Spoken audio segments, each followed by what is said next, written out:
Hey everyone, Wanderbot here, and welcome to the 5th R Let's Play podcast. I'm joined by RetroTrigger, Rick from the D-pad, and Mike from the right-click regulars. I was about to say right-click regulars from the D-pad. That's not right.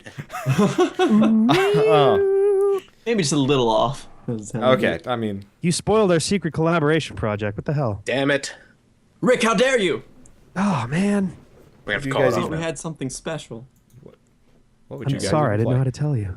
Alright, so it has been, what, like a month and a half since the last one? I kind of apologize Something for like that. To you guys Been a while. and to everybody else. PAX Been a popped up while. on me, and then everything else just kind of died from there. Oh, blame it on s- PAX, man. I mean, there was a lot of prep work for that. Three God, I wish I conventions could have made it to in PAX. 3 conventions in 1 month is not a fun thing to do. Ugh.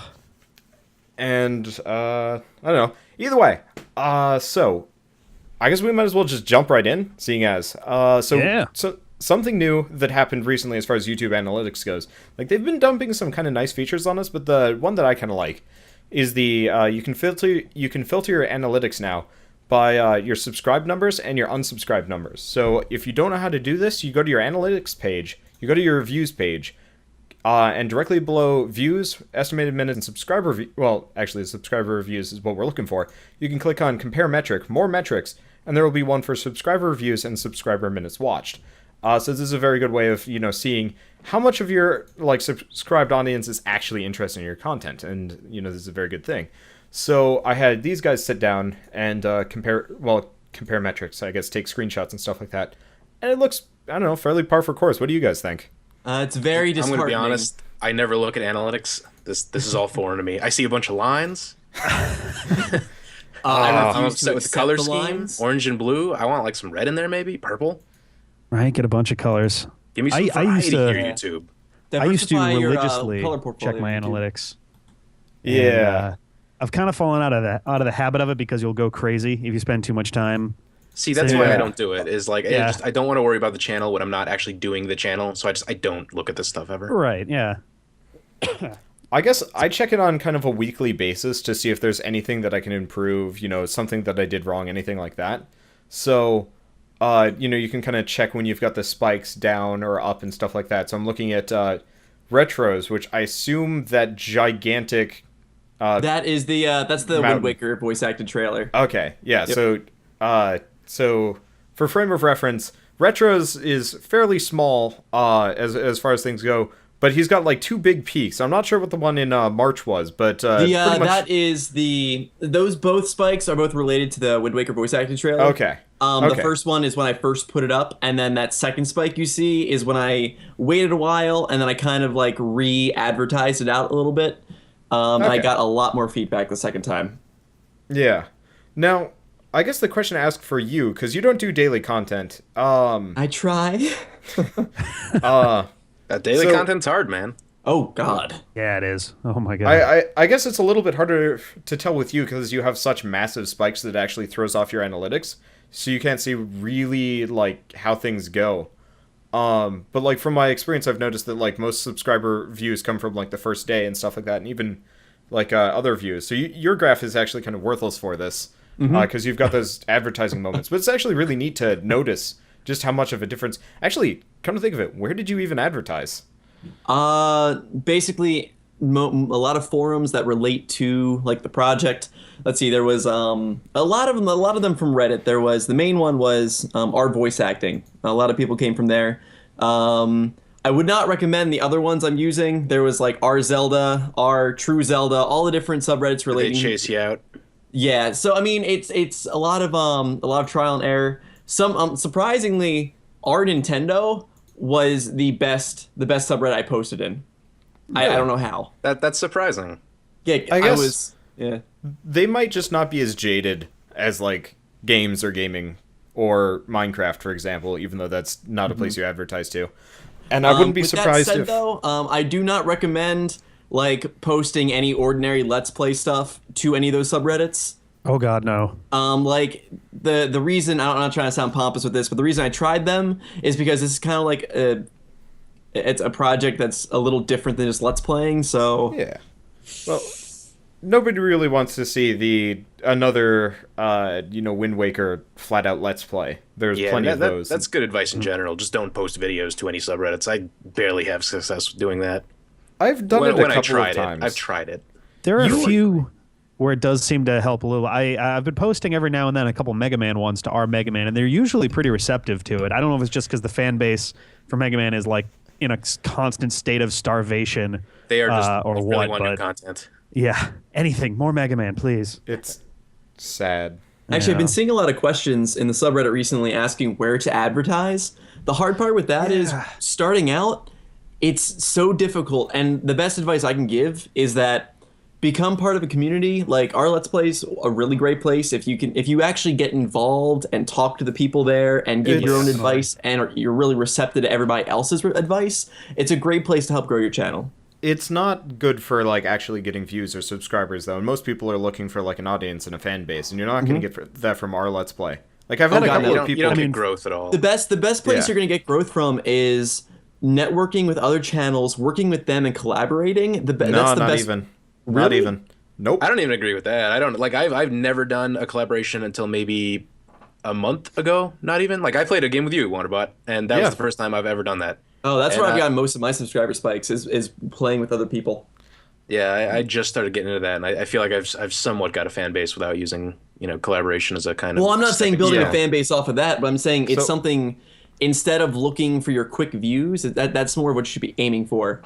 So the thing with the collaborations is I did the math for this a while back. There's a very large YouTuber called C Nanners. I assume most people have probably heard of him, or at least maybe heard the name, considering he started a network recently. But so one of his like real life friends decided to start a YouTube channel somewhere along the way, and has pretty much been featured in every C Nanners video over the past like 2 months. And after at least a month and a half, it might actually be more like 5 or 6 months at this point, come to think of it. But after the first month and a half, the guy only had 10,000 subscribers, and at this point, Nanners had like 3-4 million subscribers. Wow. So, I've noticed stuff like that too. If you notice with like Markiplier and Wade, like Lord Minion, like someone who's always in most of like Markiplier's videos, you notice it. Yeah, the fan bases don't really transfer over then.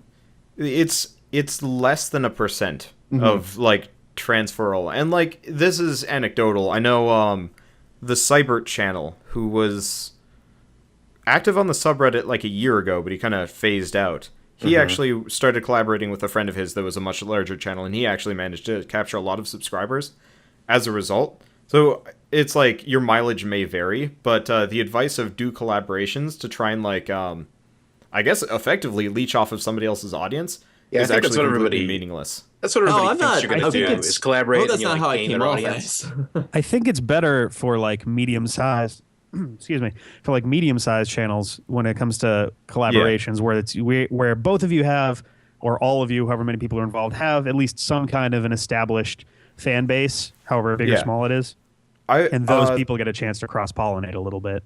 Yeah, so I frequently, or at least I used to before our schedules got messed up, I used to collaborate with a guy called Sebastian SB, who was on the subreddit a little bit. He was the guy behind the drama with the one guy that stole his footage, the really large YouTuber, that guy. If you search top threads on the Let's Play subreddit, his is one of them up there. This was only like 1 or 2 weeks ago, wasn't it? No, this was like a year ago when Dark Souls 2 came out. A lot of cases of theft, apparently. Yeah, I guess. Oh no, it was someone who made a you're thinking about the art theft one, and then the person who was doing a parody video of took the video of the parody video and put it up and claimed it or some craziness like that. Oh, ouch. I have no idea. I didn't see that one. It was a weird thread. But so I used to do a lot of collaborations with this guy, almost like daily videos. And we noticed that there's actually a lot of cross-pollination between our audiences. So I think that would actually support the whole, like, if you're equal size or, like, kind of within a degree of magnitude, so, like, 1,000 to 10,000, 10,000 to 100,000, somewhere in there, as long as you've got, like, some level of, like, similarity between the channels' size, you probably might even get more, just because. Yeah. Well, even with that being said, though, I think that a lot of people rely on collaborations and think like, if I do a collaboration, regardless of who it's with, I'm gonna gain subs. I think it's the wrong mindset to go into it with. You should be thinking of it more of like, to build like a friendship with other Let's Players, kind of like a little community, rather than just, oh, I'm gonna steal this guy's subs, which I think a lot of people. That's what I was getting at in the first place. Yeah, I think a lot of people have that mindset. I just like collabs because, like, I did a Mount Your Friends collab session with a couple of guys last night. And we I bet you banged out like, yeah, How much bang yeah. Well, I mean, it was a stream, and the title was "Wet Slapping Noises." I mean, man, you gotta go all the way in when you're doing that sort of thing. But we have like 6-7 episodes as a result of like 2 hours of play, which is way more videos than I can usually put out on my own in that span of time. Which is like a really good thing. Like collabs are better for creating content more than anything else. It really is. I've been kind of shorthand on content lately, and we just did one with this guy Harshly Critical and Mr. Craven. Whoa, and, like, Nice. I didn't know you did it with Harshly Critical. Yeah, he was one of the guys. Actually, I didn't know who the hell he was. So like in the video, he mentioned he had like over like 100,000. I was like, yeah, okay, buddy, sure you do. I looked he does, and it turns out he does. Yeah, he does. Yes. It was surprising. Shout out to Harshly Critical, by the way. I think he listens to this. He actually signed up to be a guest, and I've been trying to figure out where and when to place him on the podcast. Nice. But he's actually one of the bigger YouTubers out there that actually is like an active participant on our Let's Play at this point. I think he's the most active large channel we have on the subreddit. Yeah, well, it's surprising because it's like once you get to a certain point, it's like there's no real reason to kind of go to the subreddit. Like it's a great place to get started, great place to meet people. But like once you pass that threshold, like there's really you're not going to get anything from it. It's kind of the hardest part about like starting out with YouTube is the sad realization that a lot of people just look at your numbers at first and not really the kind of videos you do. So like a lot of people have a critical look. If you have under 100 subscribers, they're going to look at you and be like, huh. You must not be that good. And I've had a lot of that. My thing when I'm looking for videos is I tend to notice subscribers less when I go seeking out videos. I'll notice the view count a hell of a lot more. Like if I'm looking for a specific, like, oh man, I really, how did that thing go in Banjo-Kazooie? I'll search like, oh, Banjo-Kazooie Golden Egg, and whatever has the most views is the first one I check, like every time. Yeah. I don't generally pay attention to numbers. Me at this point with 3,500 subscribers, like usually at this point you'd expect that I'd be, you'd expect it at my size, I'd barely be interacting with people, in the 50 to 100 mark. But actually, except for the one guy I said I collabed with and, the people I'm on podcasts with, 90% of the people I collab with are not even YouTube channels at this point or barely put out content. And I think the problem is with smaller channels, you're both seen as like a newbie, not very good, that kind of thing. But I think it's also one of those where it's like, it's kind of hard to trust a small channel in a way. Because like if you want to subscribe to a channel, a smaller channel is like, there's no guarantee that they're going to stick around. It's a bigger risk. Whereas, it's not even really a risk. It just could be a waste of time or like you really don't want to get invested in a channel that's going to fold next week. It's kind of the internet video version of a startup company. Really, it could be gone in a month, and you never see it again. I also noticed I've been browsing like how many videos they have on their channel to begin with, and how consistent they've been. Yeah, I get nervous if I see a channel that's like the last 10 updates are like a week ago, 6 months ago, 7 months ago, 12 months ago. It's like, for like a year. Well, I'm just gonna slink away into the darkness now, then, Rick. That's right. All right. Mike is trying to speak here. We are railroading the crap out of him. Nah. I'm the youngest channel here, so I gotta shut up. Is that right? Is everybody over? Yeah, you are. Everybody here is you are. Yeah, I think. 'cause I'm only like a year and 3 months. Yeah, I think Josh started first, then Rick, then me, then you. I'm the little guy. So. You gotta bully him into the corner. Technically, compared to all of you, I'm the little guy. So. Yeah. Well, we don't count. Our numbers are inflated from gateway videos. Yeah. Oh man. I was actually gonna mention that when we were back in talking about advertising, because I'd like to go back to that, because I always like asking the question of how did you guys advertise? How have you advertised? So no, you did really cool gateway videos back in the day. You might as well talk about them for a second. Yeah, I mean, it was Dark Souls content, and everybody loves a funny Dark Souls video, right? Nice, so made a couple of those videos.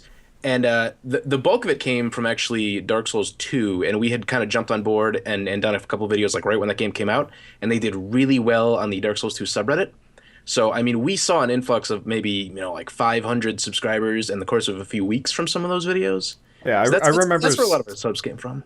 I remember seeing your channel when I was at like 70 subs and you were at like 50. And I was like, oh, they're growing pretty well. And then I came back like a week later because one of my, Sebastian SB pointed me back at you guys like, I think he was jealous because of your gateway videos and you'd gone up to like above 1,000. I was just like, damn you. Yeah, they don't really count. I mean, like, it's weird, though, because you think, a lot of people are going to sub for those gateway videos and not stick around. And that's true, but, like, we actually have gained a lot of consistent fans for our Let's Play content through those videos. So, I mean, they were successful in my eyes. Yeah, I think in your case, though, your gateway videos were keyed for a specific audience. So, in that case, Dark Souls content. And you kept putting out Dark Souls and Dark Souls-like content. So, it was easier for people to stick around. That's true, yeah. I do a lot of gateway videos that are effectively just indie game reviews, and if they do well, I keep with them. Mm-hmm. But I put out like a video a couple months ago for a game called Grav, which is like one of those survival games, kind of DayZ style, and it got like thousands of views. I still get subs from it, and just like none of my content reflects that kind of game. So it's kind of a wasted gateway video in a way. And like, I don't know, it's I guess kind of the dangers of just like putting out gateway videos left and right, but it's kind of nice though, because honestly, I other than those gateway videos, I don't do anything to advertise our channel. Yeah, and we still just kind of pull in people, not like a fast rate, but it's a steady rate for basically doing nothing. Yeah, and I mean, I'm the laziest person, so like I love getting stuff for nothing. Yeah. Advertising is definitely one of the hardest things because it's going to any forum or subreddit. There's hardly anybody who wants to see someone say, "Hey, come check out my video."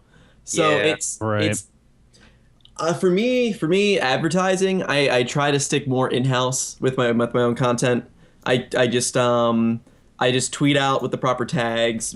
I do utilize a lot of Twitter accounts that retweet, and those have been surprisingly successful for me. I've gained like every time I use it. At least, or like over the course of like 2 months, I used it. I gained about 50 subscribers from it, nice. and from that about 10 consistent viewers.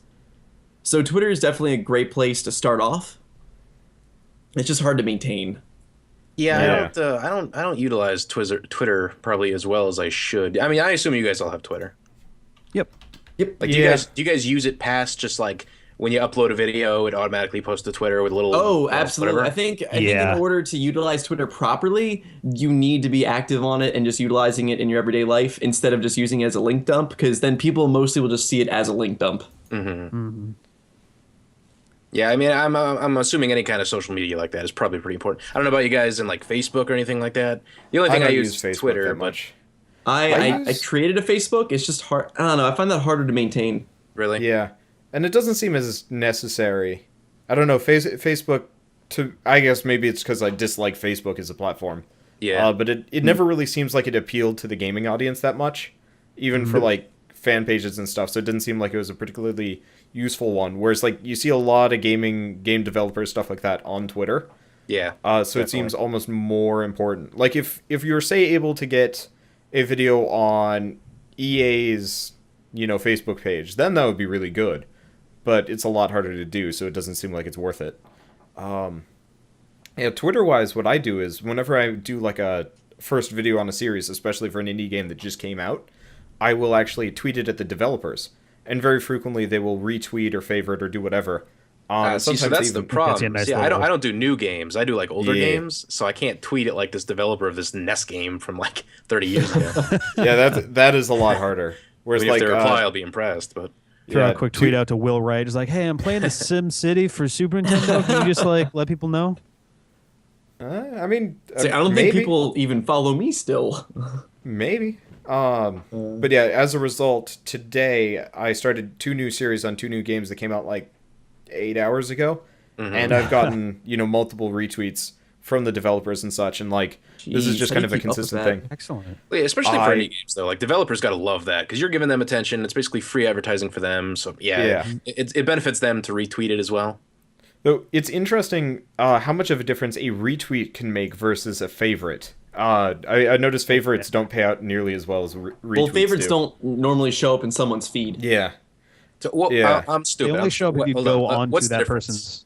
Okay. The favorites, I think, only show up on that person's profile. Okay. If you were to It'll go show to up their on- page, right? Yeah, it'll show up on their page, and it'll also show up on their activity feed, which, if you follow somebody, you can see their activity feed. So I can see currently that Crescent Moon Games has favorited somebody else's thing about something or other. I don't even know. So I can see that the developer favorited that. However, if let's see, who's retweeted something recently? Okay, so another YouTuber, Cherry Quench, retweeted a Last of Us piece of fan art. That's going to show up on like something that I'm actually looking at actively, because chances are I'm not going to look at what people have been favoriting along the way, so it's much less useful for me. Okay, so what you should really be aiming for is retweets. Yeah, but like there's no way you can force a developer or anybody to retweet your stuff. Oh, I'll force them. See, I'm learning about the Twitter. I feel like I'm updated now. I'm not as old. Hey, Yeah. hey, Rick, how well are you gonna think if you can force KG to retweet your Mega it'll Man Let's happen. Play? It's gonna happen one of these days. Show up his Finally, doorstep. like KG, I The love gun. you, please. But you kind of have to do it in moderation too. Like you have to figure out if the developer even gives a shit. Like I tweeted something at the Nuclear Throne developer a while back, and he just did not care. No response, no nothing. And I was like, but I made fan art. So you show up outside of his house with like a boombox, and you just Dude, I don't actually Baby, know where come this guy back. lives. Like Vlambeer, as far as I can tell, live on airplanes. Like the two guys that work at that company. They just Holy cow. are traveling to convention. Like they are really impressive indie developers, but like holy crap, they never go home, from what I can tell. That's sad. That's just sad now. I feel bad. They I can't feel have bad a playing their dog. game. They are really impressive though, as far as like developers go. Yeah. Ah, So yeah. Twitter. Okay, so Love I know as- we've. Well, you were gonna say something, Rick? Oh yeah, I was gonna say, going back to the Facebook and Twitter and all those. Yeah. I definitely agree. Twitter is definitely the way to, as a Let's Player or any sort of YouTube-y person, Twitter is almost certainly the way to go if you had to pick one. I like Facebook as a sort of secondary thing for the sake of like having an official place to post stuff. Like, yes, you can make a video, put it on YouTube, and yes, you can put something out to Twitter, but like if you ever have like an important sort of announcy kind of thing, Facebook always seems like a slightly better venue for it, I guess. Like I ours guess is you can make holdover you from can make our an actual podcast, lengthy update post for Facebook. but- exact instead of a twit longer or 17,000 tweets in a row, which I've been known to do. We see you, Rick. It happens. I saw the Batman v Superman teaser, and then the actual teaser, and like unloaded on Twitter about it. Yeah, I saw Bad. that, and I have to agree with you on that one. That's a completely different topic, but It is. I don't use Twitter nearly as much as either of you two. I just mostly use it for communication. Like my audience has started to actually find me on Twitter and like will send me tips and stuff for the games that I play. And I'm like, yay! Also, And you recorded them like a month ago. sometimes yes, mostly no. I do get comments on videos from like my very first month of YouTube, and I was just like, how did you find this video? Yeah, man, I Why? still get comments on like some of our first videos. Why are you Like- going back and watching a PS2 game? This is a joke. I have we're playing- 2,683 videos at this point. You have to dig through a lot of shit to get back there. We're playing Majora's impressive. Mask 3D right now, and literally yesterday we got a comment on one of our first regular N64 Majora's Mask videos going like, God, I hope you guys figure this out before the next episode. And it was like, Awkward. it was almost 2 years ago. I hope you didn't tell him. Yeah. no, I'm did just you like, guys figure it out? Is the next Don't episode break out his yet? heart. I don't know, man. I don't know. It's gonna be a long time before that one comes out. I got to give it the full 3-year hiatus man. first. I had a series kind of similar. I had a series that I pre-recorded on Rogue Legacy with my little brother, and we recorded it over Christmas. So actually, the very first episode, we're saying Merry Christmas to everybody because we did it over like 3 sessions, and I just waited forever because I wanted to do a thumbnail for it, which was probably a bad move, but whatever. I think it helped a lot actually. to Just wait till next Christmas. May Let it boop around. 17th. Merry Christmas. But so, well, pretty much. But everybody commenting on it couldn't quite wrap their heads around the fact that I had recorded this ahead of time. So they're like giving me tips and like demanding certain things. It's like you should play more of like this class doing this, and I'm just like, yes. All right, guys, I'm gonna need the time machine. Or one guy was like, are you guys going to be recording this anytime soon? And I'm like, no. It was weird. But I guess speaking of fans and like going through stuff and whatever, and like Facebook and Twitter, I was gonna ask, like, I know you guys at this point have to some degree a fan base that's like consistent. Like, I know before 500 subs, I barely had a fan base. I had like 2 fans that were consistent, and then everybody else was like weird and nebulous. But like, how do you interact with your fans? Like, how do you maintain the community that is your channel? Through comments mostly. I have a bad habit of not replying to comments until maybe a few days later, which is really bad. Like, if you get a comment on your video, you better like reply to them as soon as possible. Yeah, that's comments are the best thing. God, because people actually took the time to like watch your video and then comment down below, or watch 10 seconds and then comment down below. But they still put words on your video. It was a good thing. But I usually interact through like the comment boxes, like replying to people.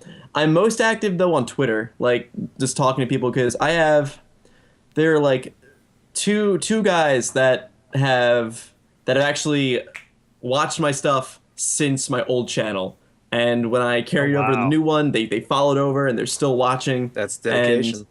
And, it's amazing. I'm like, thanks guys. I mean, just watching some dude play video games, but thank you so much. And I think, but yeah, that's how I mostly interact with my viewers. Okay. I'd say about the same on mine. Comments is definitely the absolute number one. I've been slowly starting to give, talk with more of the like fans, I guess, on Twitter. Usually it's been like I'll talk with Josh, or I'll talk with like Mari, or like just various other YouTubers on there and not really think much about it. But lately, especially like over the last month or two, a lot more of the fans have kind of crossed over from YouTube over to Twitter. Okay. We get Twitch now. We got a nice batch of people that jumped. We did one stream and people were mad that we didn't say ahead of time we were doing it. And it was like, we didn't know we were doing it either. We literally were sitting around going, want to play Bloodborne? Yeah. Want to put it on Twitch? Yeah. And that was it. But yeah. I never had any success with the Twitter with the fans. Comments are the way to go for me, because like I can immediately reply to them. It makes them happy. We've got a couple, like we got a good handful of like really hardcore people too, dedicated people, and it's really good to comment back on them like right away.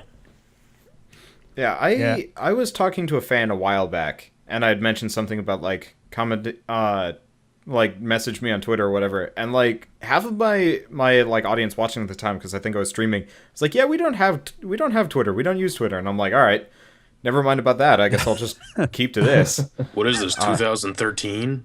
Oh God, I didn't have a Twitter until I started doing Let's Playing, so there's that. Yeah. No, at this point, I actually communicate with like half of my audience via my Twitch like chat room.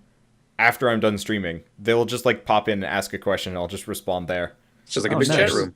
Yeah, it's actually really convenient. It does kind of die, but like every once in a while, I'll have somebody pop up and ask me a question, and I can respond live, because I don't like the comments thing, because like somebody might take 5 hours to respond, and it's like, yeah.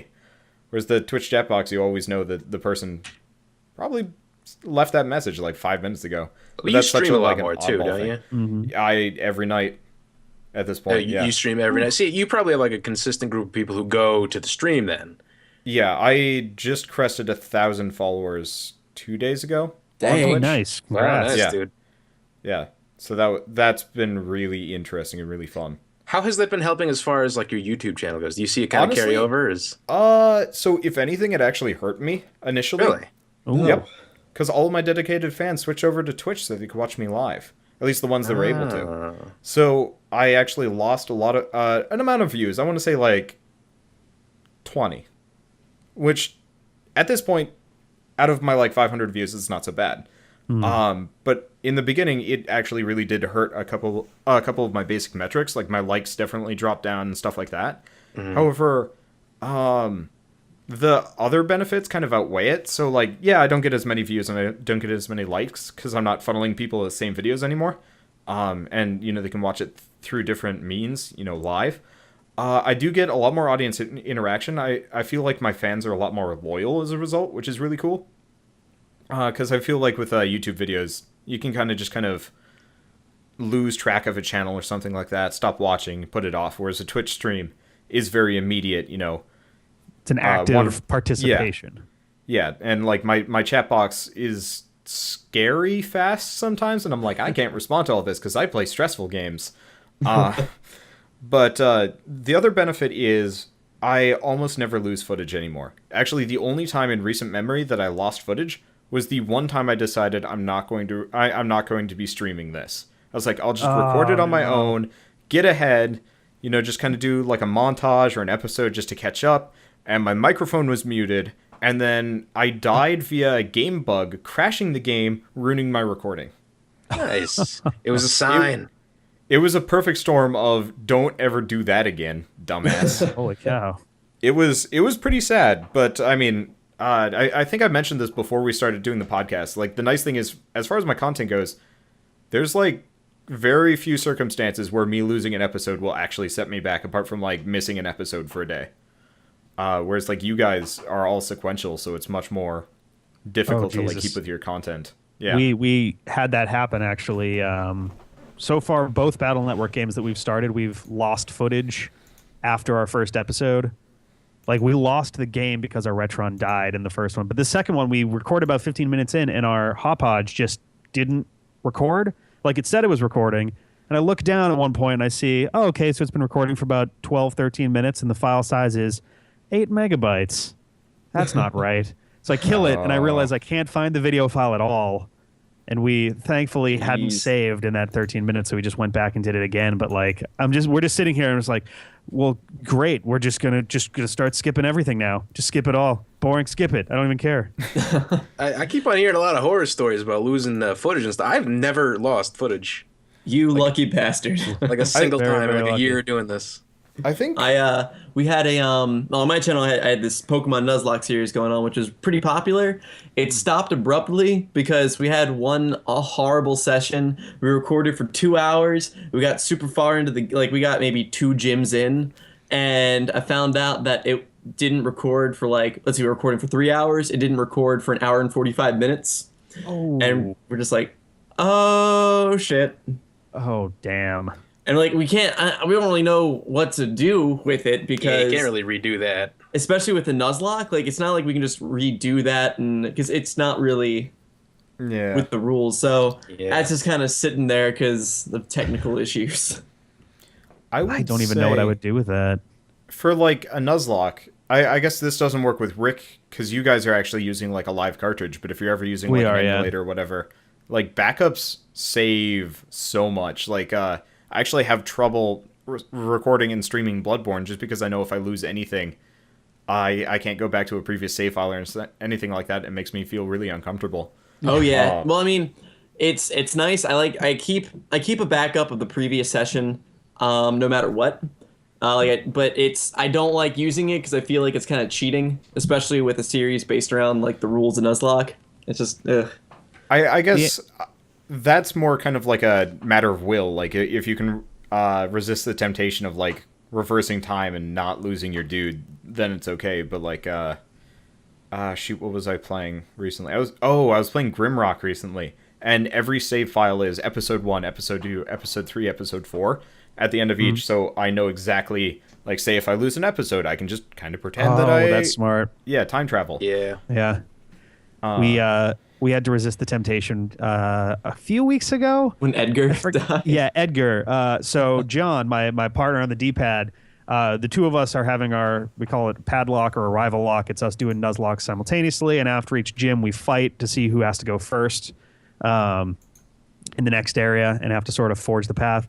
But in the middle of like one section of the game, he had this Gengar, a Mega Gengar, that he had since it was a baby Ghastly, and in fact, it was his prize for winning our X versus Y Nuzlocke. So this was like his baby, and he accidentally murdered it himself in a double battle with Earthquake. And just the wailing and just the awkward silence of me, him, and our buddy Dustin just sitting here. We just go, all right, see you next time. And we left it rolling, like the mics are rolling, and we put 7 minutes of extra footage on the end of the episode after our little outro slate of just John being like, I give up, guys. I don't want to do this anymore. Can we just... Nuzlocke are hard, man. Right? He's just like, we haven't saved yet. And I was like, John, don't do this. you will never forgive yourself if you do this. I actually have not... I have never done a Nuzlocke. I would like to, but my idea was only using Bidoof and just having an animation for Bidoofs getting thrown into a pile of corpses. I started one once, then my co-host quit, and I stopped. Oh, bummer. Nuzlocks are fucking hard. They really are. I don't know. We were playing Fire Red. We didn't get that far, though. I think we got, like, to the second gym. Yeah. Speaking of co-hosts, I think one of the topics here was working with a group channel? The group channel, yeah. So everyone but Wanderbots, I think, is a group. Is that right? I started as a group channel. Hey, that did not last long. That did not last long at all. Let's see. It's mainly me. I have some group series, but they were back when I first started. But I do have a lot of group projects going on, like in the works right now. Going on. Group projects are really difficult to keep together. Oh, I've successfully done them for like a year, and then that co-host I had after like a year ended up kind of getting burnt out. It's Whoop. Okay. This is awkward. I was just gonna say that's probably Somebody the hardest throw out a part fart about doing a group kind of channel. If you're the one who's spearheading it, you kind of have to prepare for burnout. Not just of your team members, but also yourself. But it was so frustrating because it's like on the channel I do everything. I do the recording. I bought all the software, the hardware. I put together all the videos. I upload all the videos. I maintain the channel. And then he was like, "Oh man, recording for an hour a week is just way too much for me, dude." Oh my god. Yeah. Oh god, really pissed me off. I can relate. You don't do anything. Yeah. I've had that was one of the issues I had with someone part of my group channel a while ago. Same issue. I'm like, oh, boo-hoo. You guys come over to my house and mess up my recording studio for an hour, and I'm left with a mess. Right? Like, how do you get tired of just sitting on your ass playing video games for an hour? Yeah, so that's...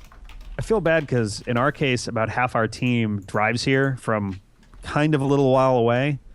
So D-Pad's got kind of an unusual setup, I guess, for a group thing. Like, at the core, there's me and John. And we do all the Pokemon stuff together, and we're the ones who came up with the idea for the Zelda and Mega Man, like the legendary Let's Play, the Mega Let's Plays. Total?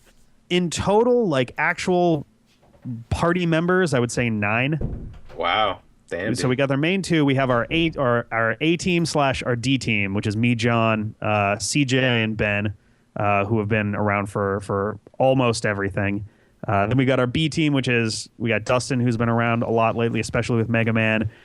We have basically the girl squad is part of the B team. We got Meg, we got Felice, we got Carolyn, and we got Ian as well, who is also around a lot more lately, which is kind of awesome. I also have an Ian. So now these are all like local people, though.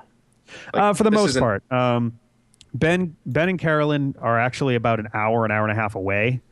They're halfway across the state, but they come up when they can for stuff. And then Dustin is about the same in a slightly different direction. So I guess like not just local then. These are all people you have like known in real life beforehand. Yeah. So none of these people have been like online contacts that you met through doing Let's Plays and now are collaborating. Well, yes and no. I believe, unless I'm mistaken, I met Ben and Carolyn at a Let's Play day. Like we were filming like Wind Waker or something, and John was like, "Hey, do you mind if my friends Ben and Carolyn come up and hang out and join in?" I was like, "Oh, yeah, sure, I guess that's cool. Yeah, whatever." Completely unrelated note is what I'm staring at on Skype. Is that your channel logo, the little D-pad thing? Oh yeah. All I see is a DDR pad. I just had to get it off. I want to play DDR so badly just to use that in some way. To make that how do you arrow. DDR? No. Custom D-pad DDR. Nah, don't do DDR. Play Crypt of the Necrodancer with the DDR pad. I would love to, honestly. I really want to play that. The hell is that? It's a roguelike that's a rhythm game, so you have to like attack to the beat, and if you fail to do so, you like miss or whatever. It's really I never good. heard of this. This It's is awesome. amazing. The full release version comes out in like 2 days, I think. Is it on Steam? really? Oh, Yeah, shit. it's on Steam, better early be. access and whatever. Hold on, I'm gonna go look it up right now. What's it called? Yeah. Crypt of the Necro Dancer? Yeah. Oh yeah. And like my audience really wants me to play more of it. The problem is I suck at rhythm games. Like I have no rhythm in my no. life. So it's kind of like I start speaking like- in rhythm and then I go silent as I'm like trying to focus because like there's a goddamn dragon coming after you and you're like, well, if I miss the beat, I'm dead. So it's rough. It's fun, but it is rough business. But Really that game intrigued by would the idea. that game would be really fun if you could set up a webcam and like And just see us doing our stompiness on all the stuff. yeah, and trying to win and like racing each other or whatever just to see how far you can get. It would man, that would be Well, it's funny that'd be too because awesome to like do. we've been trying to find ways to incorporate. We all kind of fucking love rhythm games. Like all of us, in at the very least, me, John, CJ, Dustin, I think Ian They're hard have to all do been though. like musicians of various kinds. So You really got to focus on those kind of games, and you It's can't. true. It's hard to commentate. Well, is if very you got true. if you got friends, it's not so bad. Yeah, presumably you have I was trying to do whoever's- it solo. Yeah, everything's easy when you have friends. Let's just throw that out there. When you have a group, Oh yeah, when channels you have are a so group much of, like, easier. friends. Oh yeah. Yeah, like I've just recently tried doing like solo content. I That's hard. It's hard. hate it. I hate I don't it. like I'm it. not I gonna don't do like it. doing solo. I'm not gonna do it anymore. If my friends aren't gonna do it, I'm basically done it's as a so channel. hard to get into. Because when I first started out my old channel, it was me and my buddy Zach, and we did that for about a year and a half, and then I started trying to do my own stuff, and that was super hard to break into because when you're used to commentating with someone else next to you, when they take the reins, when you get tired, it is. Yeah. Or not even like as far as like getting like it's nice bouncing ideas off of somebody, and without that, it's like I run out of shit to talk about. So well, I shouldn't swear, should I? I run out of stuff Don't to. care. Well, fuck, damn shit, bitch. There we Run go. out of stuff to talk about. And there we go. It's just so much easier with another person there. Yeah. So I mentioned kind of when we were talking about group channels that, my channel is Wanderbots, plural for a reason. Originally, it was actually me and my fiance who were going to do the channel and like run through games like Amalur and Fable and stuff like that. Really plot-heavy games. You said she kind of lost interest pretty fast, though, didn't you? Yeah, it was too much work, and she's kind of camera shy, so it was kind of one of those where it's just like I had to kind of strong arm her into sitting in front of the microphone, and then from there everything was yeah. perfect. But it was the sheer fight to like get her interested in even like starting wasn't worth the like end product. So one day I sat down and was like, you know what, fuck it, I'm just gonna do my own thing for the time being. Just Rick has now put a picture of himself and the cat, which is just shocked and staring Is at the that screen. It's Goji? Yep, adorable. that is Gojira. Oh. I love very- the Speaking of Goji, man, I love the end of your Mega Man for DOS 2. Oh, Mega Man someone was 3 for asking. DOS. So for people who I apologize that we've totally like derailed the It's last point okay. there. Oh right, Yeah. what are we talking about? We did a mega. We're doing our Mega Let's Play, and we just did Mega Man 3 from the DOS. It was easily the worst game that we played so far by like a fucking mile. And for an outro, we didn't really have any ideas. So at the end of the game, we were just like, oh, let's get out of here. So I'm like, all right, I know what I can do for this. So I recorded the cat with with the 3DS and like a Wii U controller or gamepad, and then like a cartridge of Mega Man 5 just resting up on her side from a couple shots. So it just looks, she's just like stretching and like curls up with the Mega Man 5, and that's just where it ends. I thought that People were story was asking, going like- a lot darker. Like you taped the Wii controller to your cat and made it run around the house and man. recorded it. Oh, That'd be really pretty good. awesome. That would I'd be watch really that. good. People were asking like, "Oh, did someone off camera like do things with the cat to make her do it?" I was like, "No, she just does that. She's a cat. She sleeps in like a ball. That's how that works." Did you like unnaturally make your cat lay down on the couch, Rick? Yes, it was dark magic. Oh man. goodness. But I guess I might as well just kind of finish my thing and then we Yeah, can go back sorry, to whatever. sorry. Yeah. It's totally okay. But so eventually I decided it was like, all right, fuck it, I'll just do a solo thing. I think I did like a Let's Play on Shank, which was like a early Clay game, and like was totally terrible for like doing solo commentary and stuff like that. But I think that was kind of the turning point where it's like, I can't do this. Let's keep trying.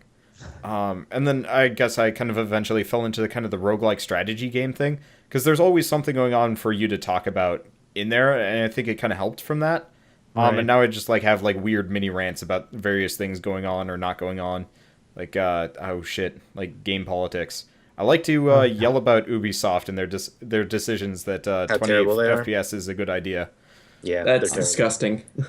I think for a solo commentator though, it's a lot easier to be more of an informative channel. Whereas like with a co-op group, you can comedy is it comes. It is so much easier. The only comedy that I try and like inject verbal commentary, but most of the commentary that happens is like sheer just masochism and like my audience being slightly sadistic because all of my games are really hard. So like one of the games that I play, instant death is like a consistent thing, and so I try and like inject just like some amount of humor as I go along when I say get crushed by a boulder after playing around for 30 minutes, and it's like, we're doing great. Yeah. Oh, man. But I think it seems like when it comes to solo commentary, it helps a lot if it's a game. You kind of have to go one of two ways. You either have to be playing a game that you have never played, like you were just totally bright eyes, everything's new, and kind of exploring the world with the audience, versus you really know that game well and you can really get down and explain like, hey, so this is cool because, and as you're walking to the mountain, you're talking about, this sword actually comes up in the next game. They talk about this and this and this. Like being able to. It's true. It's true to a point. I mostly like playing a lot of like really new indie games or things that like I've never seen before, just because my reactions are so much more like real. Like I'm actually reacting to a game I've never seen before. Let alone seeing like I don't know. I could never honestly play a Legend of Zelda game and do a Let's Play on it because my commentary would be so stale and boring. Yeah, I don't think I'd be able to do it by myself. That's one of the reasons why I haven't done Zelda or Metroid game, really any kind of Nintendo game, because I know if I did it, I would need somebody else being there with me. Is that because you've already played it, or is that because you haven't played it? Because I played it. I have never finished a Zelda game in my life. Wouldn't that give you stuff to talk about then? Because you can like talk about your experience playing it blind. Maybe. I just so one of the things is like Zelda games and Metroid games are very puzzle based, and I think I would really hate to be stuck. Things would stretch on too much. Mm-hmm. I mean, I've had that problem before too, doing some solo. My commentary sucks really hard if I'm stuck, and I think if I had a second person to be like a sounding board for like what to even do or to look up where to go while I am stuck, it would help a lot. Talking about cats. Yeah, because I was playing Titan Souls a couple days ago. I did a straight run of it, and there's one boss. There's only one boss where you have to solve a puzzle to fight them. And it's like this, it's a mimic boss. It's a treasure chest. But so the boss chamber is just totally empty, save for a couple of coins. And one coin has like a glowing purple thing. But the glow is like so faint you can't even tell. So I just spent like 5 minutes wandering around being like, where the hell am I supposed to be going? So eventually somebody gave me a tip. And I was just like, I would have never figured that one out. And then we would have never finished the game. Oh my god, what game is this that puts a mimic and a puzzle in the same sentence? Holy shit, I'm never going to play that. Right? It's, really, it's just that singular puzzle. There was puzzle. an underwater escort mission while we're at it. In all seriousness, I think you specifically should play the game, Mike. Me? I think it would be right up your alley. It's like a hard game, right? It is so hard. And that's kind of what we've based our fans come here just to see us fail miserably. Exactly. Yeah, my hand still hurts a little bit from the other night. From playing that game, because I did a straight run the entire game. Glad you clarified. Oh, from playing that game. Yeah, okay, buddy. Oh, I was masturbating furiously. Oh, I had. I was drinking water as soon as you said that, so there's water all over my computer screen at the moment. Water. Sorry, not sorry. It's your fault. Damn it. Oh man. Oh man. Okay. So anyway. Topic change. I want to. Do you have a topic specifically, Wander? I was actually going to ask about branding, but if you had something else.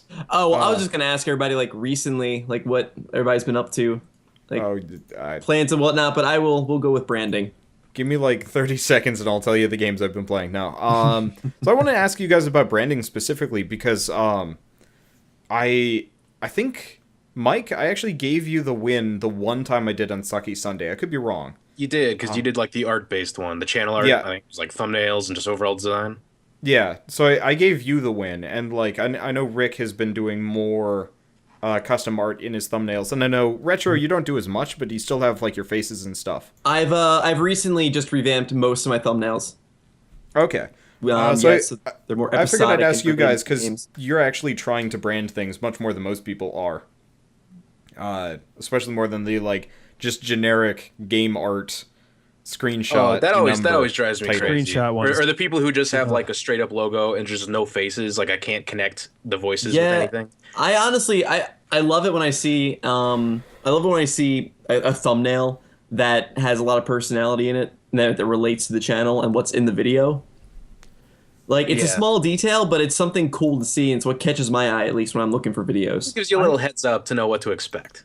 I was very confused. A couple weeks back, there was discussion about thumbnails on Reddit, and someone was basically pitching the idea that, you know, to not brand your thumbnails. Yeah, or I saw that something. too, and it was very like no confusing. faces, no To be logos, fair, just the game and like A lot of the words and advice like people give out is pretty stupid. Yeah, I was just like, how are they ever gonna like they might watch a video and Like, if they imagine do- this. The entire Let's Play scene on YouTube is a complete sea of content. And so if you're putting out videos that are not branded, you're literally looking at a flat ocean of the same thing. Well, like, look at it like this way. I think nobody's going to disagree that branding is good. You go into a store, you see a bunch of boxes of cereal, and then there's like the bagged cereal, right? It's like $2 cheaper. I'm still going to buy the cereal with the leprechaun on it because it makes me smile.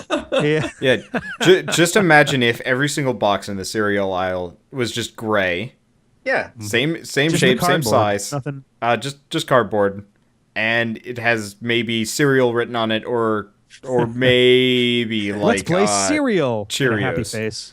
Yeah, that's why branding, and I don't think anyone's going to argue that branding isn't important. I mean, it just gives you something to look at. People like that. Oh god, I had an argument with a guy.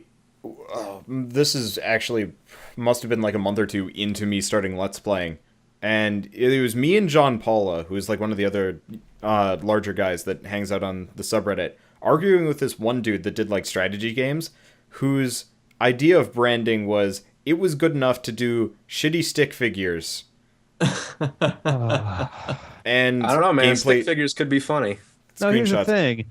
If you revolve your entire channel branding around that style, like that's what Zero Punctuation ultimately is, a yellow background and a stick That's figure true. with a trilby. Like it can work, but lazy is never the right answer. It's true that, like, with branding, if you were going to put a lot of work into branding your channel, everything needs to be, one, consistent, and two, revolves around each other. Actually, That that's said- something we're terrible at too. And like you just mentioned, you gave us the award that week for the Unsucky Sunday. Since then, I have just plummeted with effort. I guess just our thumbnails are You so ruined it. wildly inconsistent. Yeah, you did. It all went to my head, and I was like, "Whoa!" I mean, I'll be honest. Like the past month when I first started my Escapist series, I was so lazy. I had a thumbnail I made, but it was just a placeholder, and I used the same thumbnail for all 5 episodes that went up in a week. And like I came to the realization that looks awful, and I need to update that. It takes time to make good thumbnails. It's just kind of a little thing that adds Oh, up, and God, eventually you just yeah. get Well, I tired of it. realized. I mean, especially it's- you, Wanderbot, because you like draw all your stuff. Yeah, Right? I have so Like a many custom thumbnail for every game. Yep. If I know the game's not going to have a lengthy series, I don't bother. I'll try and spruce it up if I can. But like, I've got my Vagante series that has over 100 episodes in it and like 90 different parts that have been split up. And like, I was like, I know this game is going to take a lot of play, like is going to be very prominent on my channel. So I got to sit down and make a really nice thumbnail for this one. I haven't done one for Bloodborne yet, and as a result, I actually haven't done a whole lot of Bloodborne videos, because it's just like, I need a thumbnail, but I need videos. I'm gonna be honest. I thought Thumbnails, that I game mean, was Vigilante. I guess they can take a long time if like the type of style you go for. I guess if you look at my thumbnail, they have uniformity in them as like you'll see I have the basic like I'll have a face, I'll have an episode marker, and I'll have like a logo, and then I kind of just take like freedom with the like how I brand a video is I edit it, and then once I edit it I have what I'm looking for a title, like just a title quip for it, and then I base the logo off that little title quip, and then that is what I kind of like do. I'm I guess I'm starting to interrupt here. I'm looking back at Mike's stuff about branding, and I think one point that I'd like to make here before we go like too much further is I think there's a difference between branding and a good thumbnail, and I should have made that distinction when we started this, because you have your faces and everything, but I'm looking at Mike's, and he's got oh god, Majin Steve for his Dragon Ball Xenoverse thumbnail. Like that shit is perfect. I'm actually jealous of that, and like you had a friend do that for you or something like that, right? It's actually a fan. One of our fans, like our old fans, like is a pretty good artist, and he actually just works with us a lot and does some of our art. So he did that, and he did our Bloodborne thumbnails as well. Okay, yeah, because like and those came out fantastic. I wish all of my stuff was that good. That's super well done. The Pokemon Fire Red, even though I think you said you were done with that. Even like what's a good example? Oh yeah, Hero Siege. You got like a goddamn raccoon in the bottom left corner for no reason as far as I can tell. The raccoon is my spirit animal. I also eat out of the trash can. But makes like perfect sense. if I came across your thumbnail on a YouTube search, I would probably click on your video above most other ones. Like I just wish that I had like the patience to go through and make all of my thumbnails that nice though, because there are definitely ones that stand out more than others, and then sometimes I just get super lazy and like slap text over like a stock image. Yeah, it's sometimes it just gets too much. Like I finish editing the video and it takes me like an hour, and I just don't want to do it anymore. So I'm just like, fuck it, I'm just gonna take a screenshot, call it good. Yeah, I sometimes have to do that. Oh, I was up until 8 a.m. this morning making a thumbnail for Convoy. I don't regret it at all. Jeez. I mean, I go to bed at 5, so that's only like 3 extra hours, but still. I mean, I think the point, like, I guess everybody's trying to make here with the thumbnails and branding is that branding is like a universal thing with your channel, that if you have one style, you kind of want to make that style fluent with all of your content. Yeah, it's better to be consistent than inconsistent, but you always want to buy the box with a leprechaun on it. Yeah, pretty much. I guess I guess the point I guess I would like to make is like branding is important, like your face is on things. Like for Game Grumps, the brand I think is more important than the actual like quality of the art. Like they could have shit thumbnails, but as long as it's got the face on it, it's Game Grumps. But like for you guys, for me, whatever, nobody really cares in the search results if it's D-pad styled or not, because your name isn't big enough yet, so you can't push your brand via branding. Yeah. That just comes with growth. It's kind of a tough thing. I've had people like actually comment on my videos just like, wait, what are you doing here? What about branding like outside of the thumbnails? Because like the thumbnails is a big part of the branding, but like your commentating style itself. Do you guys have any like catchphrases or things you say often? Like that's part of branding too. Been a while. That would be Rick. Yeah. Oh god, yeah. Most of ours are on accident. They've just sort of grown organically. We very rarely like one thing that I've noticed that a lot of like successful or at least popular YouTube channels will do is they'll have like either a sign on or a sign off kind of like stock phrase kind of. Like they'll have it kind of ready, so when the end comes around, they'll go like, "Hey, thanks for watching. Appreciate you hit the like button and like and subscribe." Yeah, like Jacksepticeye has this whole thing about like punch that like button in the face, like a button, and like his song and thing. Little high fives. I gotta admit, that is one of my favorite outros. I had to explain to Meg what he was actually saying at the very end of his video, because he does that and like she's like, I don't. Oh my god. What did he say? And I was like, oh, he said in the next video. I'm like, oh. What? Like, but it's a thing that he's done for so long that everyone's kind of used to it and they sort of expect it. And that's, I don't know. Do any of you guys do like?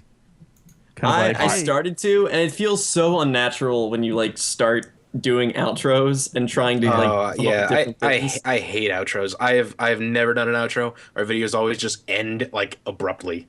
I have two different outros. If it's like the first episode in a series, I'll say like a video helps more than you know. Leave a comment if you have any questions or you want to yell at me for something.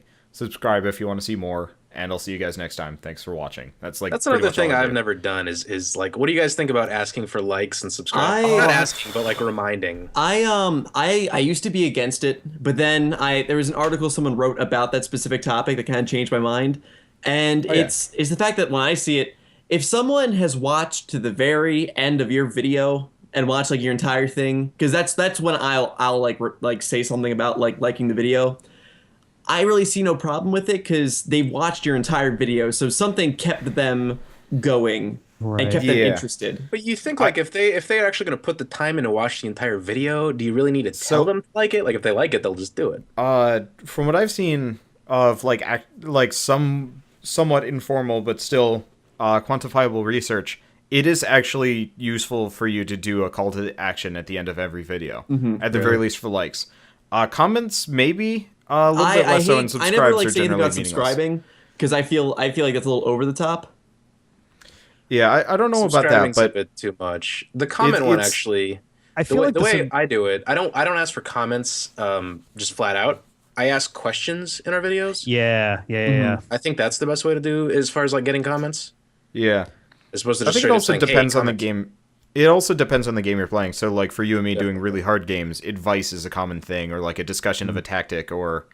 You're telling me I'm doing it wrong. Yeah, generally that. Always that. So we've done stuff in ours about, like, especially, Zelda, you guys were talking before about, like, it's kind of hard to keep the commentary up, so sometimes we'll sort of address the audience, being like, we'll bring up a theory, like the sages are dead theory that, like, everyone knows, and we'll bring up, like, oh, but this evidence right here, and this evidence that we're checking out right now, what do you guys think? And tell us, like... Are we way off base? Is Ruto definitely dead? She kind of swum through a wall. It doesn't exist. And, like, something to kind of keep at least a little bit of conversation going, Yeah. Yeah, but as far as call to actions go, it is actually valuable to do them. Yeah. That said, your mileage may vary, and if your delivery is bad, it's probably going to hurt you more than it's going to help you. Like if you just kind of finish, you're like, hey, guys, if just like, comment, subscribe. Thank you. Bye. Because one thing is... kind of going back to what we were talking about with smaller YouTubers, if you have like any calls to action like in the beginning of your video, it will actually anger people. Yeah. I see large YouTubers doing it and I'm like, I can't do it. It's just kind of like, I haven't seen any of your video yet. Why would I make a decision? Oh god, I hate tutorials. So frequently somebody will post a tutorial on our Let's Play and I have to remove it because they ask for a subscription within the first like 30 seconds before they even show what the hell they're doing. Yeah. Like at the very end, welcome to Butts Gaming. If you want to see more tutorials like this, subscribe. All right, let's start the game after I introduce myself some more. I want to use that name. Is that copyrighted? Butts Gaming. Butts Gaming. Go for it. Copyrighted by changing my name. Yeah. Has been closed by YouTube for community violations. Damn it. Not enough butts. Not enough butts. 7 asses. 7 asses. Butt cubed. 7 asses gaming. We got yelled at by just one. It was only one person, but they were totally dead on. They were talking about like this was a year or two ago about like, oh, you guys are just like shitty game grumps, which I was just like, on the one I was like, hey, putting us in the same sentence makes me feel kind of good, no matter how mad you are when you say it. You guys get and two, at the time, our thumbnails for the Zelda stuff were little like chibi. We called them the chibi links, which was like each of us with like little like link hats in different colors and stuff, and it was unabashedly inspired by the Game Grumps doing the same thing on theirs. And like, see, I'm curious. Like, I think Game Grumps sparked a lot of people to do like little like that cartoon styles. Yeah. And so, I mean, I have to admit, my first, I don't think any of you guys knew my channel like with the first round of like little Josh faces on the videos, but hang on, I'll put a picture up in the Skype chat, but you can tell it was heavily inspired by Game Grumps. Yeah, I think Game Grumps were actually one of the first large YouTubers that had good custom art. Most of them still use their like a picture of their face, some kind of weird costume, kind of photoshopped into a sensible and slightly appealing way. I think Game Grumps actually, I think one of their biggest contributions to the Let's Play scene is purely just that the cartoony style is on the rise, which is really nice because I'm kind of sick of seeing people's faces. Yeah, I honestly love to see like good little doodle art or just like really good like art style for a thumbnail, because it kind of shows the amount of effort someone puts into like even the smallest little things of their channel. Oh yeah, I was actually gonna mention that with the branding thing, but one of the best pieces of advertising I've ever done is just simply by having attractive art in my thumbnails. Oh like, yeah, it makes you want to click on stuff. That and boobs. Yeah.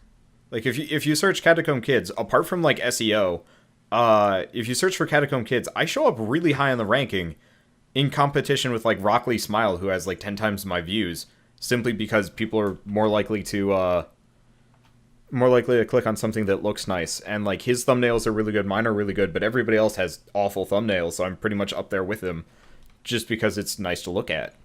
Yeah, it definitely is. Like it's just attractive. Like it literally just attracts you to see it. It kind of is a precursor, because if someone sees a really crappy thumbnail, they kind of like, no matter how good the video might be, they're like, the precursor to it is they'll think, oh, that must be a crappy video, whereas they'll see a really good thumbnail and think, oh, that must be a really good video, kind of thing.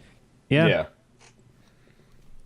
That's, I mean, honestly, that's kind of part of the reason I see a screenshot for a thumbnail and I don't even bother. It's like not even worth it to me at that point. Yep. Yeah. I will say, looking at looking at your thumbnails, well, not your thumbnails, your little portrait things. You've got the very grump one versus the not so grump one. Yeah. But I will say, purely artistically, the hair on the first one is way better than the second one. Yeah, I do agree with that one. The first art style was like, it's heavily, obviously you can tell it's heavily influenced by Game Grumps. Did you draw those yourself or no? I did not. Well, no, I was gonna say, it's like if you can draw that well, it's like keep doing that. No. I make sure I credit everybody who's contributed to my channel. Okay. You can see every video description has the guy who does my music and the guy who's done my music, the girl who does all my channel art. Yeah. But oh man. So someday, Rick, if you're big enough, you should have a convention. Oh, you should have a convention. No, you should go to a convention, have your panel immediately after the Game Grumps, and introduce yourselves as the shitty Game Grumps. Oh, nice, yeah. The B team. You saw the big guys, now sit down for us. All three of you that are left in the room, yes. Well, I was gonna say, like, do it when you're like at 100,000 plus. You know, when you actually have like a commanding presence in the Let's Play market to some degree or another, so you can like walk in and say it straight faced and have it be funny, as opposed to just like kind of the sad truth. Oh, the sad truth. Rick, weren't we talking about a while ago, like around MagFest, of trying to get together a few YouTubers for like starting up on YouTube or being small on YouTube panel? Yep. Yeah, that'd be interesting. I would love to do that at a convention, but it's like it's one of those where it's like how do you organize that with like how do you market something when like you yourself are not marketable? Nobody cares. Yeah. But like, well, honestly, a topic like that, a lot of people do care about. Like, you're not gonna get people coming to the panel who are your specific fans. Well, but you'll get you people want to coming hear to the that panel from like a big channel. You don't want to hear that from like a little guy. Actually, I went to PAX East, and that's part of the reason why this podcast ended for a while. And I went to the how to start Twitch streaming. Weeks. They wouldn't let me leave. No, no, it just derailed it, and then it kept being derailed because I was playing catch up, and then two more conventions happened. But so I was there, and I got to see. I didn't see like Vanos and company present, but I heard their advice was pretty garbage. But I did get to see the guys from Rooster Teeth, or Jack Patillo from Rooster Teeth, and then the guys from Inside Gaming / Funhouse now. Oh, nice. Give their advice to YouTubers, and it was worthless, actually. No. Really? It was really bad advice. Or more per se, it wasn't advice that would like help anybody. Like I went to the Twitch one, and it was just start doing it. That was the only advice they gave. That is apart from like get a good microphone. Lazy shit right there. Like when you look at it from their perspective, that's what they did. Yeah, kind of, yeah, and that's kind of the reason I always get a little confused when like the subreddit gets overflowing with all right, hey guys, I'm about to get my first video, but first, and it's just like the advice that you give to someone just starting out always seems to be pretty much the same. It's like it is kind of just super just canned. start. Yeah. Well, it's kind of hard to give advice to just about anybody who's just starting. A lot of YouTube is trial and error and figuring things out on your own. Well, there are so many different success stories too. There's no one set of advice that you can give somebody that's going to work. Everybody's going to have a different way of doing it. Forge your own path. Yep, pretty much. But you can't say that because they don't want to hear that. They want to hear step-by-step advice. Exactly. No one wants to hear, oh, well, if someone's thought of it, it's probably not going to work for you Just also. Go be yourself. No, they want to hear a list. Everything's listed out, a little grocery list. Bam. All right, here's what you do. First, you play Minecraft. You put out 400 episodes. Then you yell swap at the camera. over to the... I think I just lost my train of thought. I would love to do a panel that's actually a little bit more in depth, because I think this is a common problem with the subreddit, though, that a lot of people will like dismiss the opinions of larger YouTubers and like say, well, you don't know how it is anymore. And like the reality of the situation is most of them know. Yeah, everybody started somewhere. Yeah, but I think part of the problem is it's hard to give substantive advice to anybody, because like you guys all kind of do sort of similar content, you know, the group channel stuff, the not too long, not too short, same genre-ish. And so, like, you could give advice to other, like, Grumpian-style channels. So, I'm thinking of, like, people on the subreddit, like, Game Raiders, Kuya Lumpia, whatever. Like, you guys could all powwow and share ideas and stuff like that, and it would generally be fruitful. Whereas if I rolled in and was trying to give, say, Hoodie Panda advice, there's pretty much nothing that I could say to him that would be helpful, because his content is just so wildly different from mine. And so I think when larger YouTubers try and give advice, a lot of people dismiss them because it's like, well, you don't know how it works or whatever. And it's like, they do, but it's just so hard to give good advice without like it goes the same actually way for like small channels too. You know, they try to give advice, but they present it in a way it's like, this is what you have to do. Oh yeah, that's not true either. On the other end of the scale, like that's not true. You must have the thumbnail with the dot. And it's like, well, I think it's hard. Exactly, you can't really dismiss the advice of being yourself, because that's kind of rolls into you have to make your own content. I can't tell you how many times I've seen people starting up on the subreddit, and they'll ask for advice, and I'll go check out their channel, and their trailer video within the first 30 seconds is them saying, oh, I'm inspired a lot by Game Grumps and Markiplier, and I want to make content just like them.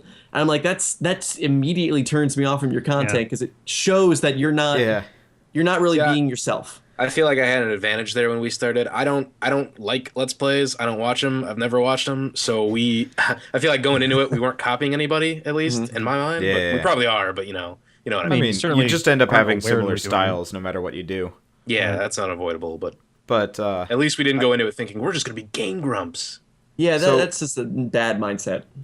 Yeah, it is. Recently, I shot up a fair number of subs in a very short period of time, which was kind of nice. But a lot of them came from, I think, Biznap, of all people, who's like a largest YouTuber, does like Binding of Isaac and stuff. And so a lot of his audience is like, hey, have you heard of Biznap? And I'm like, yes, I've heard of Biznap. It's like, do you watch his stuff? And I'm like, no. Well, why not? Because I want nothing to do with his style, because I don't know what it is, and I don't want to do anything close to it. Yeah. So, like, I've actually stopped watching Northern Lion. I stopped watching Rockley Rockley Smile, Mathis, like, all of the people that are in my genre, my niche. Right. Because roguelites. Roguelites, hard games, strategy games, because I absolutely do not want to be like them. I did that too, at least for a month or so, when I was really starting. When I really was like starting up my channel, or not starting up the channel, but getting back into videos. I strayed away from watching a lot of YouTubers that did similar content as to what I did, because it is hard. Like, once you watch someone's video on like maybe a game that you want to play, that their commentary is just in your head, and the way they played the game is in your head. Yeah. And so like it's hard to not kind of be like them. Yeah, the only Let's Play channel I actually watch anymore is Achievement Hunter, and they are 5 people. I can't be 5 people, so it's pretty easy. You could do accents. 4 other accents. Yeah, silly voices. Jesus but you have to get like a couple dresses and get into character, like while you're playing. Why dresses, Mike? Because it's sexier. Come on, man. Yeah. I mean, You got to feel sexy. it would be Don't- for his own pleasure, though. You got to don't- get into don't you character have- is really what it's all about. Josh, you don't have a sundress that you put on just for Let's Playing? Well, I got mean, like- I have I got like a 10. saucy, like, Sit red. around. A just very like- saucy. I'm gonna stop talking about it. I like we chat have going about we my have personal Team business. G strings. I didn't realize the sundress was even an option anymore. Oh man. It's like the rings from Captain Planet. When you bump your asses together, it summons somebody. Gives a new meaning to the D-pad.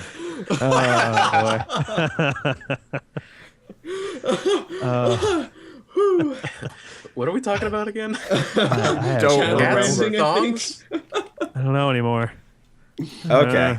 Oh my Next on our god. list of topics. Completely So- off topic. I guess you guys mentioned streaming, and I know this is kind of a short topic because I know Mike, you said you only did it once, and Rick, you said you've only also done it once. We did it twice. I've done it twice.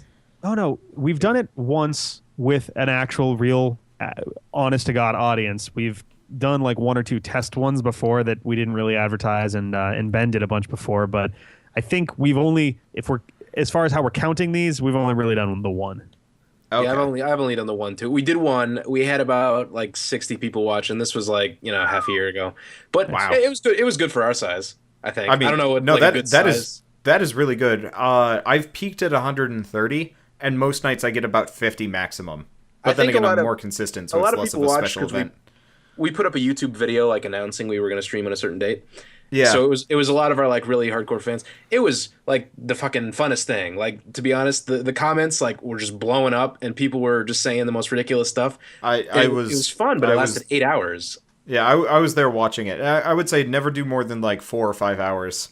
8 hours is a little much for anybody. We both lost our voices. It was Yeah. very fun. It was just too much for us. Streaming. I've done 2 streams before. One was just kind of testing it out and having fun, and the second was I was doing this Q&A stream for Wind Waker because it takes so long to record like the stock footage for the episode that I thought, hey, might as well stream this and talk to people. And it was an absolute blast. Yeah. You guys do a lot of like Q&A stuff, like for milestones or anything? I've yet to reach a milestone to do a Q&A for. Just make I up your have own done- milestone. When you get one more subscriber, bam, you hit it. I have done one milestone video over a year ago, and I've never done any since. I was What going to it do, milestone for? I want to say 50 subscribers. Okay. Yeah, I've not touched milestones. I don't do Q&As. I really should. I really, really should. That's one of the kind of problems with me, that like I'm too busy. I'm too much like business as usual to want to like sit down and do Organize the something like else? the hard stuff. Yeah. So it's super easy for me to sit down and record like 6 hours of footage, but it's hard for me to do anything like highlights reels, death reels, even like death counters and stuff is just like too much just extra on top of what I already do. So it's just like I feel the exact same way, yeah. Yeah. I could do these things, but like it would break my tempo too much and would drive me insane. Just the wanna start consistency doing of them, your though. channel. Because Yeah. I'm looking into this the Game Wisp site, and Yeah. Oh yeah. they just gave me whatever the hell it is, so I could set it up now. Insider, yeah. I gotta figure out how that works, because like I They can't. I they feel contacted bad me a because they month keep ago on about it, asking and I was me. like, I don't know how to use this. They keep on asking me like, "You have your video up yet?" You're like, "Oh, I'm working on it." Dragging my feet. It's been like 2 months. I'm lazy. I think they gave me insider access after the last podcast, but they didn't tell me, so I was just on and it's like, oh, I have insider access now. Actually, I think there the like a only reason they beginner's guide? gave me access is because actually they didn't like when they signed me up for it. They invited me on Skype with them and they walked me through like everything. I think the only reason they did it though is because I had like a really long comment on that podcast, like with some concerns about the program. Mm-hmm. So I think they were like, "Here, try it." I just don't man. have the consistency in videos to even because the more I see the worth of Game Wisp is when you have a constant like steady stream of content. Yeah. and you Yeah, can set Game it up. Wisp. Yeah. Game Wisp is most useful for people like Mari, who is their flagship channel, purely because she has enough of a fan base and a dedicated enough fan base that she can do that sort of thing. And it drives like- traffic through it too. Yeah. Well, I think a lot of people look at Game Wisp and think like it's another platform for YouTubers, but like after kind of talking with the guys one on one and using it, it's just another Patreon. but Yeah. it gives you the ability to reward your fans for donating other than just saying like here's a milestone. Like the thing I like about it is if they subscribe, you can put out videos. Like I love to do Q&As that insiders actually Yeah. get. So you're not like putting it's not that they get them and that's they're the only ones who get it. Oh, man. But you can give them videos like a week ahead of time so you're not blocking anyone else out behind a paywall. Yeah.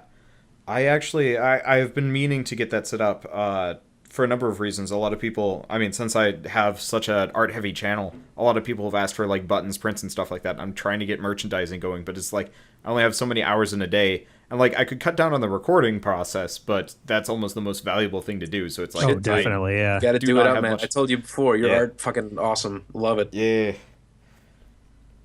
But yeah, I'm like a third of the way to going like super poverty full time. So it's just like I got to push for this. That'll figure everything else out. But no, the time commitment to do like anything else. That's actually why I'm kind of hoping that GameWisp goes fairly smoothly when I actually get it working. Just because it's like I've looked at Patreon and been like, I have no idea how I'd be able to like manage this without going nutters. Just because of like the weird extra like paywall and the money stuff, and just the fact that it's not keyed for YouTubers or gaming content.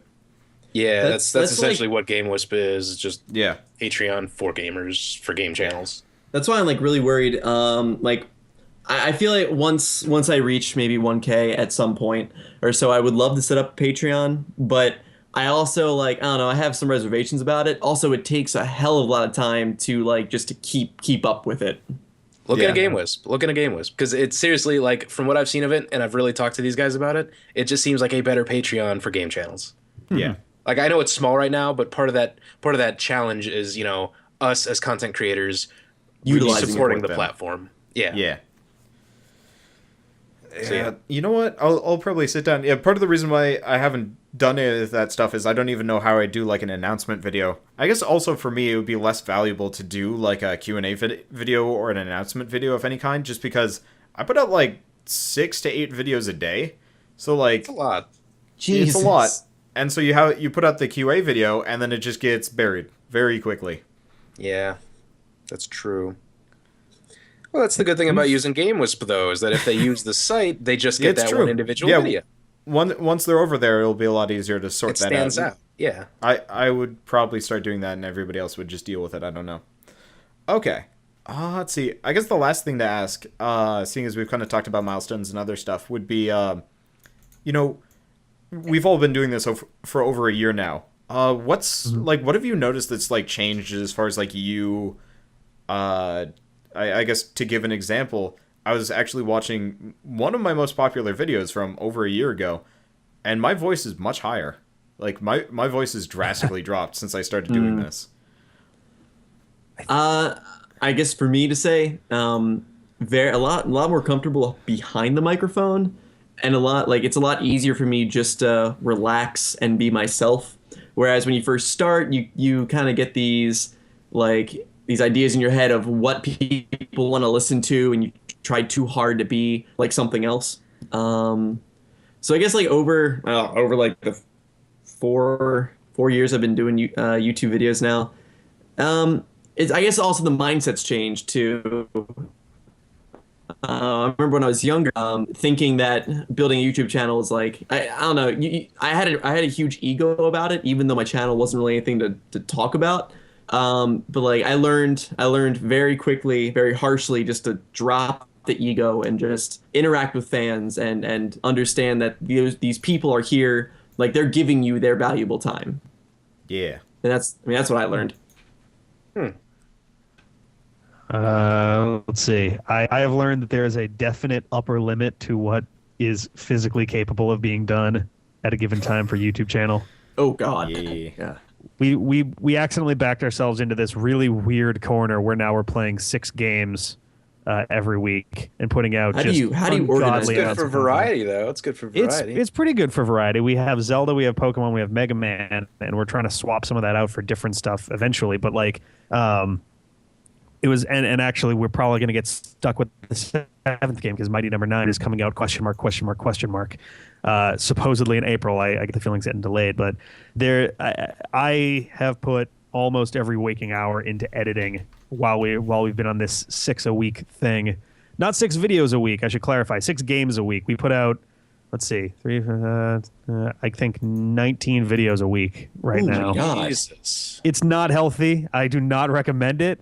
And literally, like, we joke now and then on our mic, like, Leaf Green is definitely going to be the next one to end. Like, we've only got a little bit left in the game, and when it's done, we're not replacing it with a goddamn thing. We're letting it sit for a while until, like... Let it die. Yeah, until Ruby Sapphire is done. Then maybe we'll do something else. Same with Zelda. When Zelda comes to an end, the 2 3DS games, we're not immediately replacing them with anything. We're, like, taking a breath because I don't want to die, and... Man, yeah. I'm still struggling with just doing daily content. I have no idea how you do it. Dude, I do like one every other day. Oof, that's even too much for me. Binge recording is a godsend. Collabs are even more so. They do. God, I wish I could binge record. It's to me it's too much to record 2 videos in one day. Well, that's just because like I'll sit down for an hour or an hour to an hour and a half, and that hour and a half becomes one episode. Yeah. Oh, and that's right, because you do highlights. That's different. That's so like trickier, for me, I can sit down and play. It's not so much highlights, but yeah. I can sit down and play like specific chunks. I can play my main series Vagante for 3 hours straight. Cut that up into anywhere between 3 to 6 videos, depending on like how much content I want to create. And that's all the editing I have to do. So maybe the reason why, obviously I can produce a hell of a lot more content because I don't have to spend all the time editing. But I also don't get fatigued as a result of it. Though, most people probably would not actually have the vocal fortitude to like do that sort of thing. So I would not recommend mimicking me too much here. It's just laziness for me, man. I'll have an hour of downtime and be like, I could do an hour of recording, but I've also got a big bag of jelly beans here that needs eaten. I live in like a weird kind of Spartan situation where like my office is my bedroom, and there's /sex dungeon. It's only all right? But my family's also fairly vegetarian, so there's like no food ever that's like really worth eating. Like I got multi-grain whole wheat crackers next to me that like taste mildly of garlic as my snack. I hope that's how they advertise like some cheese. Them. So I've lost taste like mildly of garlic. I've lost like 20 pounds, which is really nice for somebody that's mostly sitting in a chair all day. But I have like almost no distractions. It's either YouTube like gaming related collabs or setting all my videos to upload. Oh man, that is the one shitty thing about putting out this many videos a day though. It takes a very long time to do title, to do tags, descriptions, stuff like that. That's the worst part about it. It's like all copy paste, but it's still time wasty. Cycling back to branding a little bit, because I think that SEO style stuff kind of fits in a different aspect of branding, how to get your name out there and stuff. The D-pad is like the worst channel when it comes to effective SEO at all. Like our tags are like a B- at best. Our descriptions are like fucking nothing. They're little gags to go with the title, and I'll be honest. My descriptions are usually just copy pasted from Steam because most of the keywords are already there. But you might really want to look into It's surprising how a description of a game goes a far way in SEO. I know, and that's been my big my new year of D-pad resolution, I guess, is like once this stuff dies down, really starting to up the ante on descriptions and that stuff, because like we've been growing kind of slowly. Like it's been steady enough where like it's not we just got like 150 subscribers and only 3 stuck around. Like I'd rather this than just jumpy, but I would actually recommend for you to actually go in and like maybe spend more time doing it, because like, you play a lot of older games that probably have been Let's Play to hell, but not all of them. So, shoot. Give me an example boss from Mega Man X. Storm Eagle. My favorite. His theme is the best. He's actually looking up Rule 34 right now. So if I search Storm Eagle and Let's Play. So say if you're on Storm Eagle stage. Right now, looking at it, let's see. Oh, we haven't done Mega Man X so far. If that's what you were. Okay, so I won't be able to find you that way. I don't know, Mega Man 5, Wave Man. That one just came out. This will still be a fine. Well, I can switch over to that for a second, but I just to talk about Storm Eagle here. I'm looking at it. The first video with the thumbnail is 4 down, and most of them have somewhere between 256 views and 8 views. Like the second video has 8 views on it. Jesus. And that's just sheerly because. When it comes to tagging, Rick, I'm looking at Mega Man for DOS just because I know you guys would love to play that one. You guys are on the first page. Woo! Hell yeah! It's pretty cool. Of a DOS game. Yeah. Great. But no, I usually try to make sure our tags are usually pretty on point. They could certainly be a little better, but like, for example, for Mega Man games, any stages we go into, I include that Robot Master as part of the tags. It seems like a pretty simple thing to add. It takes 4 seconds and same and with all escapists, like things like the name of the prison that you're currently in, like the level. Right. Yeah. But for you specifically, seeing as the game's been Let's Play to hell, a tag like Mega Man X, for example, is effectively worthless for you. That is true. Like, maybe keeping that would be useful, but Storm Eagle, say you're fighting Storm Eagle, Storm Eagle attack, Storm Eagle guide, Storm Eagle secrets, Storm Eagle upgrades, stuff like that. Oh, that's fair, yeah. That's what true. People are going to be looking for, and that's probably not going to have a whole lot of. You're not going to have as much competition because most of the people on top were lazy, and the only reason why they're up there is because of views. So the easy way to beat them out is simply by having a specialized tag that would work in most situations. You'll not drive too much traffic, but it will help a hell of a lot more. Every little bit helps, yeah. Yeah. So in your case, go for the specialized stuff, because, again, Mega Man X, Mega Man X level X, whatever, would be mostly worthless. Useless, yeah. One of my earliest memories of YouTube is watching that guy do Mega Man X and X2 with the same controller and beat them within a second of each other. Wow. Yeah, that's it's a good one. Impressive. I think they later followed it up with an X3 tied to it one, so all 3 of them at the same time, which was damn impressive. That is interesting. Yeah. Because if I'm looking at Mega Man X right now, like if I Google it, most of the videos on the first page have, let's see, the lowest one actually has 9,874 views, and everything else has hundreds of thousands of views. Whew. Yeah. Jesus Christ, Sequelitis Mega Man X has 10 million. Oh yeah, that's one of my favorite. We have definitely referred back to that video a couple times in videos. Yeah, for just good reason. like I mean, it's very well done. It really is, and the topic that Ego Raptor talks about in there is pretty fucking on point. The tutorial for Mega Man X is about as perfect as it gets. Yeah, but no, tagging is way more worth it than it's worth, and like really, you just need to tag it. Well, I guess if you're doing really specialized tags, it's a lot more work, but like if you can get that down and sit down and do it, especially for games that like don't have too much, you could actually get a lot of extra along the way, just because there's got to be somebody looking for that. Yeah, that's definitely true. Honestly, I think what I got to start doing to help facilitate that is just start taking notes while I edit, because my biggest problem when I go to upload is if I have a backlog, I'll kind of forget what was in that specific episode. So I'm kind of like, geez, what did I do there? I have no idea. I think what both of us should probably do is just name the video when we're editing it with like a couple of things to keep in mind. Yep. I don't do that either. All right. Well, I guess that's probably it for podcast for today. We've run a little under. Yeah, I zoned out like 10 minutes ago. I thought so. Yeah, we've been slowing down, and honestly, it's 10, 12 at night. That's probably a good time to stop. Something like that, yeah. So, I guess thanks guys for coming out. You guys want to go over where people can find you? Mike, go. Nah. Okay. if they believe enough, they can find it themselves. Okay, so what's next? Powered by Faith, Mike. Josh. You can find me on YouTube at RetroTrigger. You can find me on Twitter at RetroTrigger64. And that's pretty much the 2 useful links. Okay. And Rick? Let's see. So we're youtube.com/downrightdpad. We are Twitter, and we're at downrightdpad. We are facebook.com/the.dpad.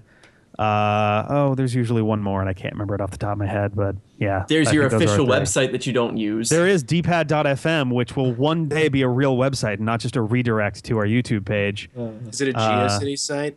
No, it's just a regular like custom site. It's a splash page. Is that how you got your custom thumbnail, Rick?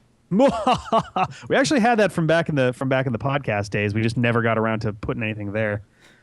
And we're almost about to hit 1,000 subs, and I'm fucking super psyched. We got some cool stuff in store. So Yeah. Oh, if you're going for milestones, I'm almost about to hit 200. yeah, Which is very dwarf apparent, like compared to you, but it's whatever. I'm number 3 in this room. I think. I think these guys have more than that too. Oh, Yeah. I don't know what I have. The URL talk reminds me of something. Just a random horror story. So Okay. Oh, a you know how horror people story. can- Awesome. Yeah, this is a horror story from last week, and actually screwed me over a little bit. So, you know how you can have the youtube.com/whatever your channel name is, or youtube.com/user/whatever your name is, right? Yeah. What's the difference?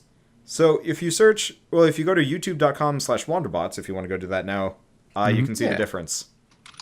Oh. I can't spell your Okay. name.